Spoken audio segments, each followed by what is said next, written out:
Transaction analysis helps you to understand your interactions with other people. It explains why you think, feel, and behave the way you do. It enables you to understand others' expectations from you during the transactions. You can utilize the knowledge of transactional analysis (TA) in enhancing your communication and relationships. Initially developed by psychiatrist Eric Berne in the late 1950s, transactional analysis seeks to explain human behavior. As Berne himself summarized, transactional analysis (TA) is a system of psychology for understanding human behavior, changing human behavior, and predicting human behavior. We all engage in transactions in our day-to-day lives. A transaction means getting something in exchange for giving something. It is equally valid when it comes to human communication. It is an exchange of words and ideas, thoughts and emotions. Our brains are wired in a way that we expect something in return for what we give. In transactional analysis (TA), the exchange of communication is known as a transaction. To establish a successful transaction, one needs to analyze what is being transacted. One needs to observe what is being communicated through the words and what is through the body language, what is being said and what is not. And more importantly, the state of the psychology of yours and other person during the transaction. Let us now understand the transactional analysis and its application to enhance our communication and relationships in 3 phases. Phase 1. Understanding the PAC model. Phase 2. Recognizing the 3 ego states during the transaction. Phase 3. Applying TA to have complementary transactions. Phase 1. Understanding the PAC model. TA recognized that the human personality is made up of 3 ego states, each of which is an entire system of thought, feeling, and behavior from which we interact with each other. The ego state model, or the PAC, parent, adult, child model. The parent, adult, and child ego states and the interaction between them form the foundation of transactional analysis theory.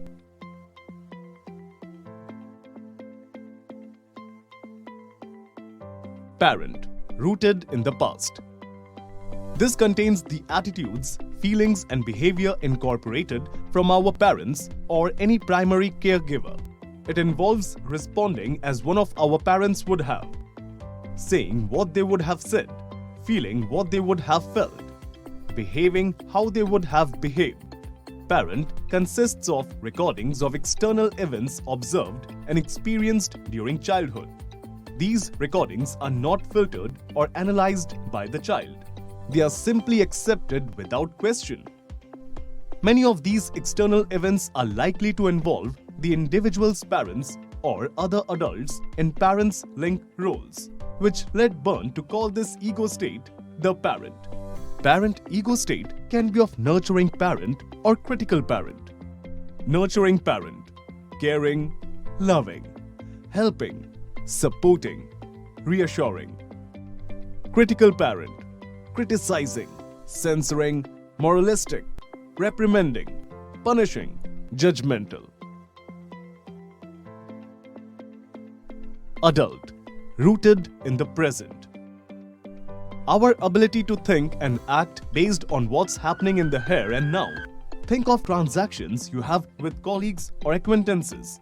These are usually pretty straightforward, without a lot of emotional triggers. A good way to know if your adult ego state is activated to examine whether your questions or comments are fueled by compassion and curiosity or the desire to blame, criticize or prove a point. Former is of course an adult ego state. The adult ego state is a practical, logical, non-judgmental, open-minded and balanced state.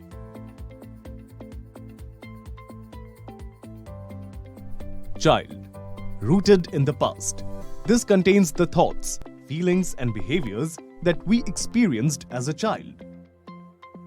Child represents all brain recordings of internal events, feelings or emotions that are directly linked to the external events as felt during childhood.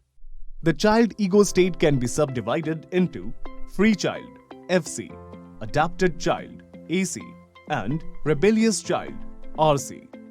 Free child, curious, energetic, fun-loving, spontaneous. Adapted child, compliant, passive, trying to please everyone. Rebellious child, defiant, complaining, hostile. The adapted and the rebellious child ego both represent a response to a parental need. That's why the adapted and the rebellious child share a circle half.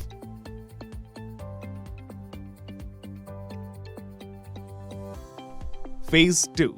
Recognizing the three ego states during the transaction. According to TA, our three ego states show up whether we want them to or not.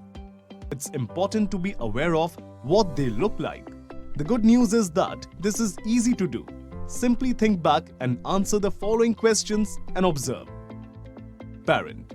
When you were a kid, how do you remember your parents behaving? Were they critical, distrustful of others, overly cautious, reckless?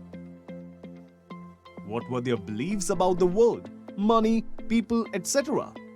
Now pay attention to which elements of your parent ego states you have integrated into your own thoughts, beliefs, and behaviors. Recognize and analyze how you communicate and behave during your parent state. Adult.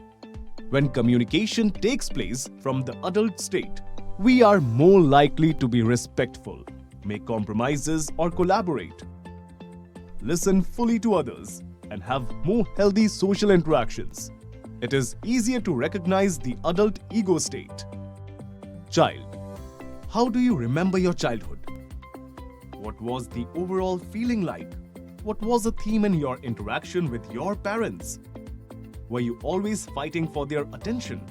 Did you feel unconditional love? Did you feel that you needed to prove yourself? Think of the person whose love you craved most. What did you have to be for that person to accept and love you? What did you have to think or do to gain their approval?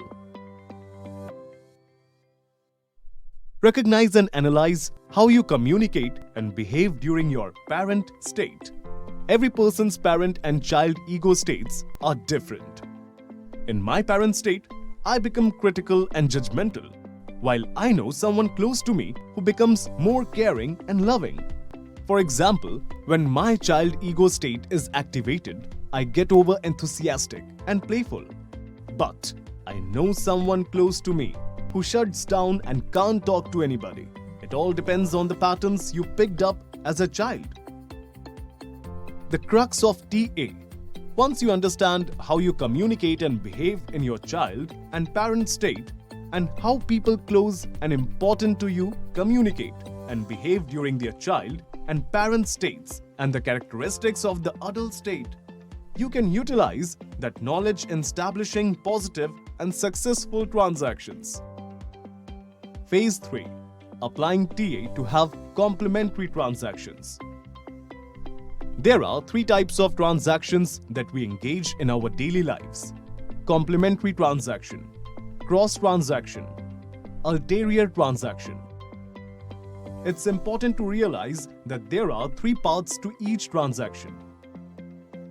What you say, your activated ego state; the response, an ego state you expect to receive; the response you actually receive.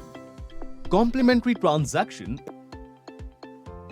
is when the sender receives the intended response from the receiver.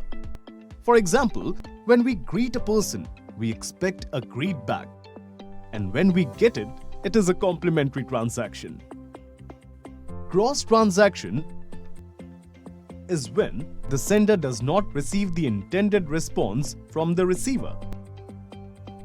For example, when we greet a person and they unexpectedly ignore the greeting. Ulterior transaction is when the communicator appears to be in one ego state, but his or her behavior stems from another ego state. For example, when we smile and greet a person, but the person greets us back with a frown on his or her face. The goal. The goal of the transaction analysis is to always have complementary transactions. Complementary transactions is equal to effective and successful communication. Complementary transactions are when two people's ego states are sympathetic or complementary to one another. This means that what you say and the response you expect to receive and actually receive are aligned. Examples of complementary transactions. Example 1. Adult.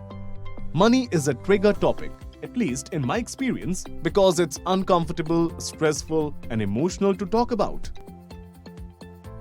A complementary transaction around money would like this. In this transaction, all is good.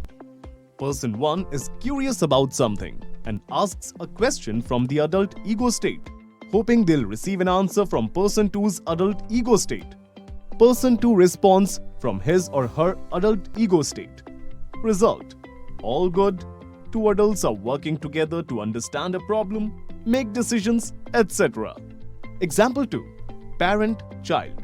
For example, this can occur when one person is sick and wants to be taken care of by the other person. P. In this transaction, all is good. Person 1 feels like shit.